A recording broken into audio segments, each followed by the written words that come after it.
Welcome to Career Tools. Discussing your mental health with your boss. Part 2. This cast answers these questions. Should I talk about my mental health at work? How should I talk about my mental health at work? And how should I handle my mental health at work? Great topic. Continued now. Hey folks, if you've thought at all about coming to the M Conference, we have our third annual M Conference this year in 2022. We call it annual. We did miss a year in the year that shall not be named due to the pandemic, but we continue to get bigger crowds and we continue to get more interaction after the fact. The conference itself is October 26th and 27th. It's in Chicago again this year.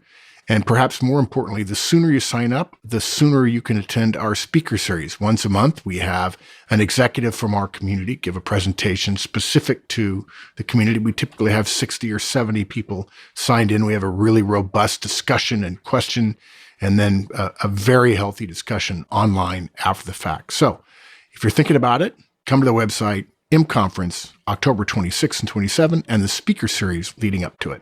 Hope to see you there.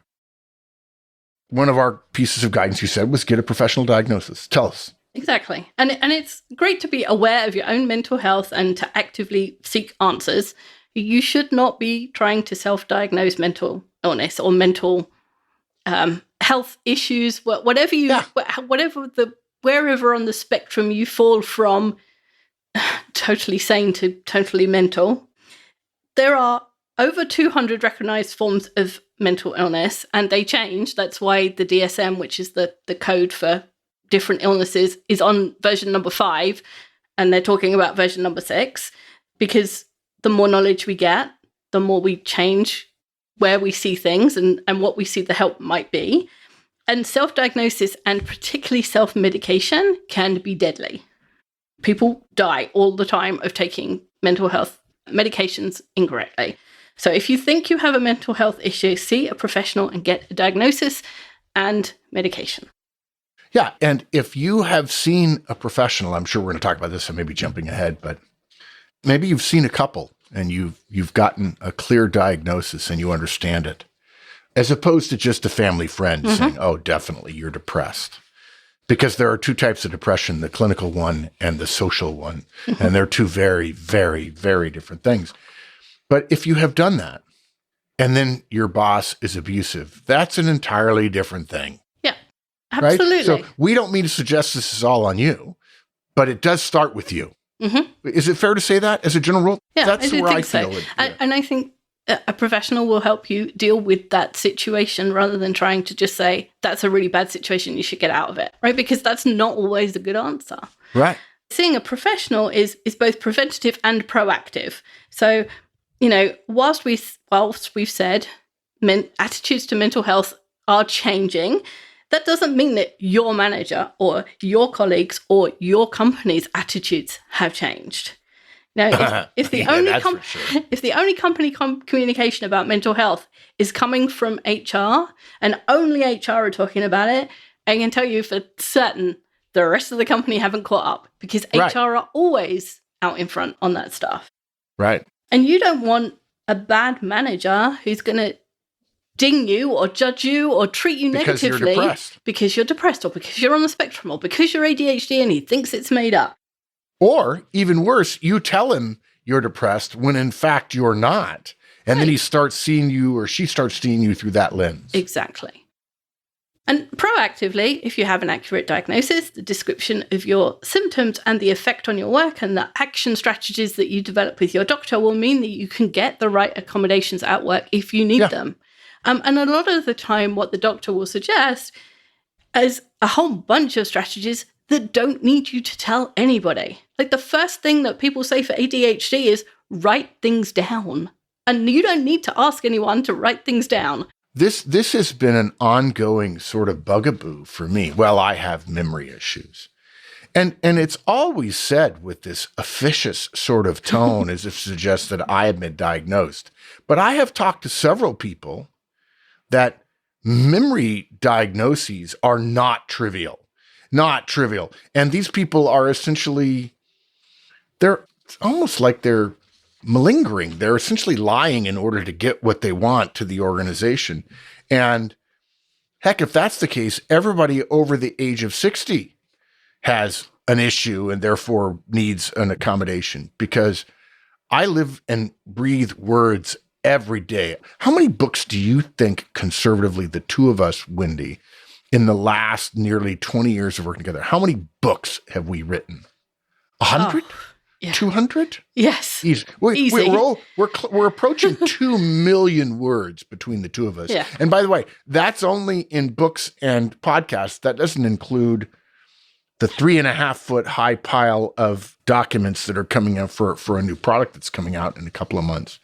And I still find myself with what I'm told is an incredibly expansive vocabulary, that there are times when I can't remember things like officious or parenthetical or asymptotic or asymptomatic. So do I have memory issues? No, I'm getting older. Right. And I have to work harder at it. So. And part of memory is what you're eating, whether or not you're getting sleep, how stressed you are, all of that stuff comes into memory. And that's nothing to do with what's going on in your brain cells. I've talked to some people who says, no, the first thing we're going to work on, I've talked to people who talk to mental health professionals, the first thing we're working on is my evening schedule. I'm going to have dinner at a certain time. There are certain things I shouldn't do between dinner and bed. And bed is going to be a specific routine, which was actually funny for me in a way. I don't mean to make light of this, but I laughed because somehow I had already ended up there. I know what I am not going to do at night, period, full stop. I won't try to write a book at night. I won't have an argument with my wife at night. I'll just walk away and walk away and walk away and walk away. And I'm very particular about sleep, in part because part of my job for a long time taught me about the value of sleep, making decisions in uncomfortable situations. And I sleep like a baby. And my doctor once said, "You're very fortunate." I said, I think, I'm lucky. I have the right metabolism, whatever. But I make it a point that 5 hours before sleep, my body knows, hey, here's what's going to happen. We've done this 10,000 times. Here we go. Yeah, so like memory issues, the first thing your doctor tells you is write things down. There's a reminder feature on your calendar software and your apps, in your paper planners. And it may be that all you need is to write more things down. And a lot of the strategies that doctors will give you when you are ill is around really simple things that you do outside of work. Right, exactly. Like getting more sleep is one of the first things they say for depression, because depression gives you insomnia, and insomnia gives you depression. They're comorbid, and they feed off each other. And if all you need to do is to go to bed and sleep in order to be able to cope better at work with a lousy boss, then you never need to tell them. You just need to go to bed. And I know, as a fellow insomniac, I know that sleep isn't that easy, but, it is that easy, if you know what I mean. Yeah, I'm sorry I brought up sleep because this is one of the few cases where Wendy and I violently disagree. It's not actually a disagreement. She has trouble sleeping. And if somebody asked me what my superpower was, I would say sleep. I don't take naps. I've never taken a nap in my life, except when I was sleeping in the middle of the day, because that was my watch to sleep when I was leading a team. But when I go to bed at night, I know this pains you to hear it every time. When I go to bed at night, I put my head on my pillow and I am asleep immediately. And when the alarm goes off at 6 or 5:30 or whatever, I am awake immediately. Well, sometimes cranky, but more cranky if I had more than one scotch the night before, which I no longer do, really. And you're just the opposite. Mm-hmm. Like somewhere in the middle between you and I is normalcy. It's normal, yeah. And I'm at one end and you're at the other end. Yep. But that's just, I'm also short and I need ladders. I mean, it's like, Yes, and I'm not. Things I'm happen. Tall. Maybe based on our sample size, tall people sleep better than short people. I don't know. That's true. So your doctor will give you a list of recommendations, or a therapist, whoever you decide to see. But the first thing to do is not to take that list of recommendations to your manager or HR. Oh wait, can I just interrupt here one more time? And I know I'm making this a long cast, but it's worthy of having conversation in addition to the show notes that we created. True story. This is 25 years ago. Someone was suing the company for wrongful termination because of failure to perform her job. And she had mentioned that she had needed accommodations and hadn't gotten them. And so I was advising the company. I've testified in 7 wrongful termination suits, and the companies have won all 7 because I had advised them to fire this person for their failure to perform. And the person said, no, you violated my civil rights and so on, which is a legitimate cause of action, but it has to be proven. And in doing so, she had to admit that she had seen a doctor through the company's health plan, by the way, and the doctor's recommendations had nothing to do with what the company should do. She wasn't willing to do the 4 or 5 behavioral things that were going to be necessary before the doctor would say, and now you need to talk to the company because there may need to be some accommodations. And the judge was, I mean, it's one of the few times I've seen a judge sort of agape, like, oh my. And why did you not do that? Yeah. Well, because I felt like the company should go first or something. I can't remember what she said a couple of decades ago, but it was an easy open and shut, as they say. And in most cases, in most organizations, requiring more than the simplest of accommodations can be damaging to your career. Oh, and I feel like saying this, I should say this at the beginning. There's a lot of things that should be different, or we would want to be different, or, you know, the society. But this is realistic, and realism means that, you know, this is not fantastical tools. This is manager and career tools and executive tools. This is real life stuff.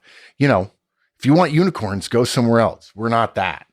Okay. In fact, it kind of upsets me when you hear these companies that are billion-dollar valuations called unicorns. It's like, a unicorn is not real, even if it is the national animal of Scotland, which I think is cool, by the way. But let's be clear.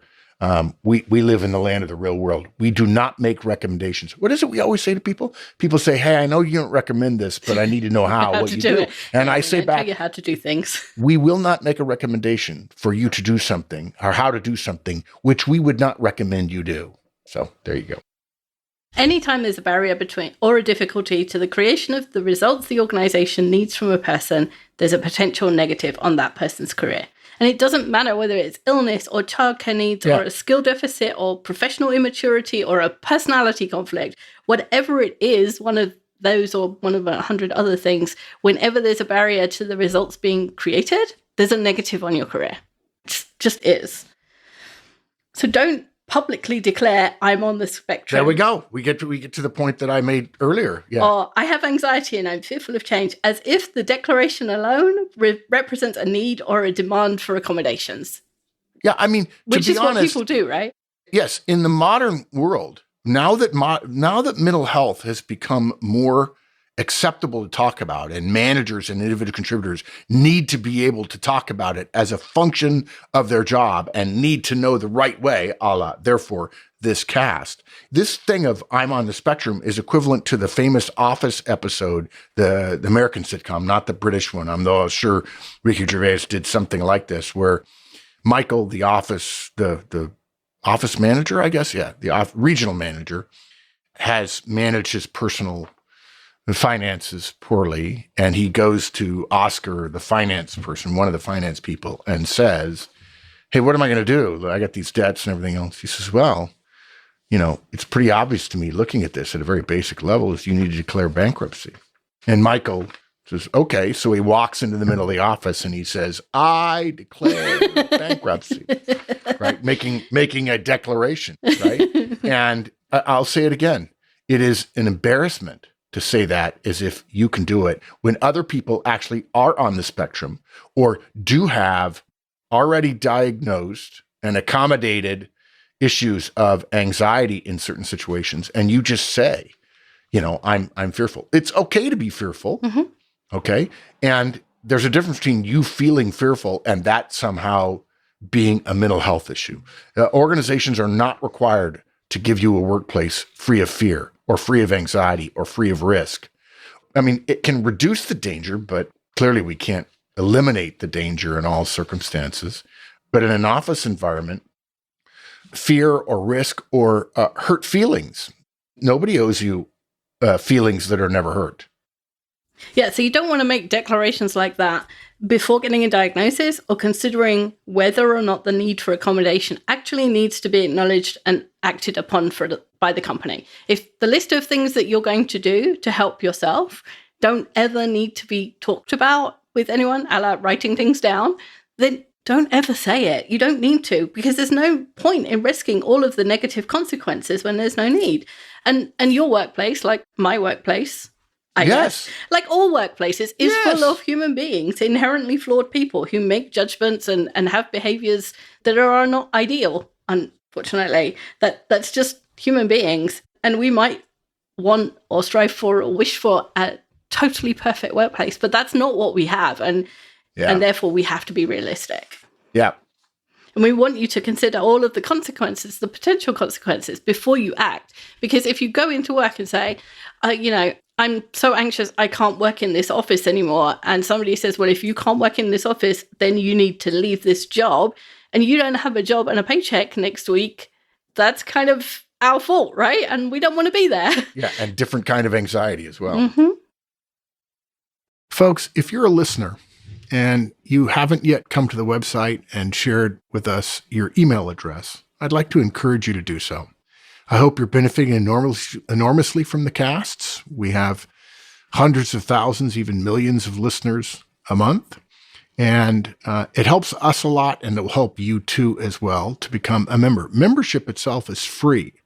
And one of the things we're learning at Manager Tools, we have 500,000 to 1 million listeners every month whom we don't even know. You're not in our system, and so we can't reach out to you. I promise you we won't deluge you with emails, but it would mean a lot to us if you become a member, and we think we'll give you something worth your while. So come to the website and become a member. Thanks. The next one, I think I had a hand in coming up with this one. There are no secrets. Which is one of Horstman's laws, right? Yes, it is. Yeah. If in fact you've been diagnosed, you've seen a mental health professional, and by the way, that may be scary for you if that's the case. And if you've done that, well done. And you've worked on your own self, and you make a decision that it is in your and the company's best interest to disclose those health issues. And so you talk to your manager. Do not expect confidentiality to attach to your statement. Now, you might say, well, if that's the case, if I can't talk to my manager, well, I can talk to HR and they can maintain it because they're supposed to be kind of like a proto-quasi-union for me. You might think that as well. The problem is if HR goes to your manager and then says, we can't tell you who it was and we can't tell you what they said, we can't tell you what their specifics are, essentially there will be no actions taken to accommodate your situation. But more importantly, if you go to HR and there is an assumption that there is going to be something done, the manager is going to learn about it. They're going to talk to your boss about it. And people are not angels either. Even well-intentioned managers, having heard something that regrettably has been joked about, or that other people have noticed and perhaps chuckled behind their backs. You know why? Because sometimes humans are cruel, because life is not college. Life is not what your GPA was and what your major is. Life is high school with money. Who likes whom? Who's cool? Who's not cool? So don't be surprised if you see some high school-like behaviors. That's not to excuse the person who engages in it, but just because a behavior is inexcusable does not mean it doesn't happen. Exactly. One of my favorite phrases is, there is the law, and then there is what is done. And the idea that, well, the law says that's wrong. Yeah, it is. And maybe he'll get convicted and maybe he won't, but he still did the thing. And the reason we have laws is because people do those things, right? If murder was so obvious, then we wouldn't have laws. Yeah, if you go to HR, the HR person is going to tell their boss because their boss wants to know because, hey, by the way, I talked to Joe about this situation. And the boss is going to be like, well, tell me more, because the boss happens to know there are 7 other conversations happening about it. with different people in HR because there were different relationships between individual contributors or managers in HR and so on. And then they're going to go talk to the boss. So now it's you, the HR person, the HR person's boss, and your boss. And perhaps if your boss thinks that it's a point of contention in your organization, she's going to tell her boss. Mm-hmm. Now it's 5. And you went from 0 or 1 to 5. And then I hear this all the time when I tell people this. Well, that's not right. There is the law, and then there is what is done. Exactly. And if your job changes, all of your team notice. Yeah, and look, there are no secrets. There's a horseman's law because I promise you, you tell somebody, well, what's the old saying? If you want to keep a secret, tell somebody who's dead.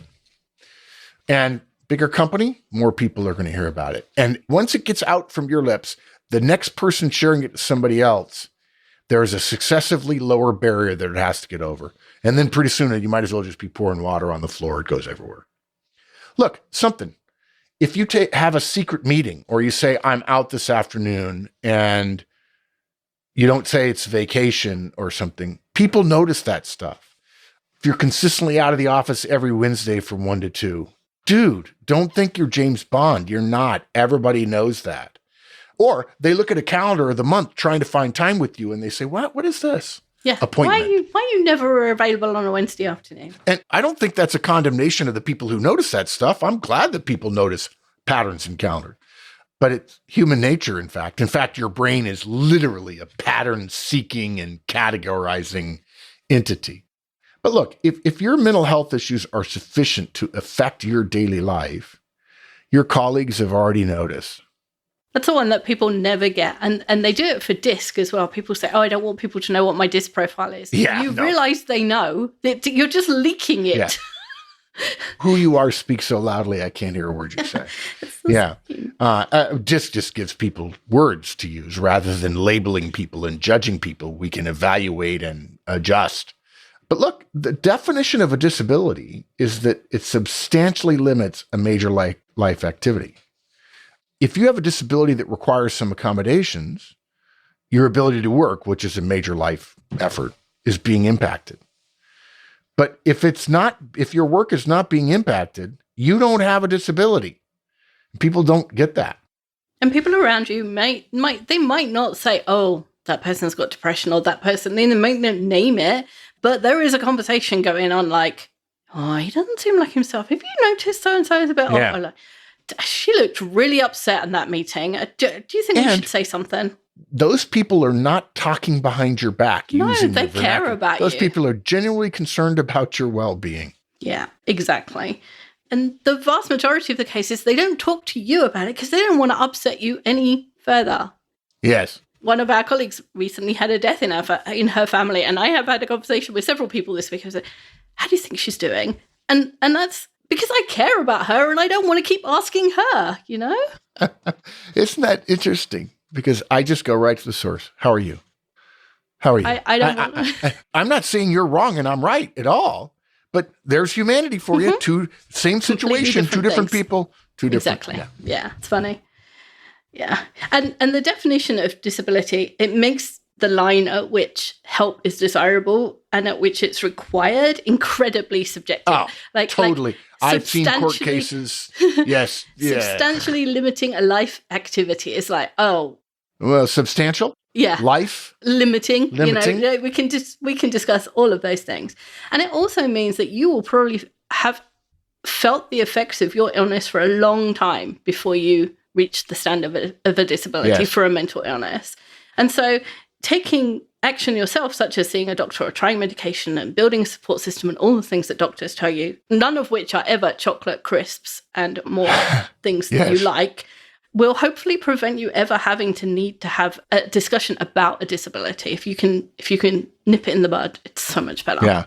And I think there are too many people who believe that exclaiming or declaiming your victimhood or your weakness essentially is a form of courage.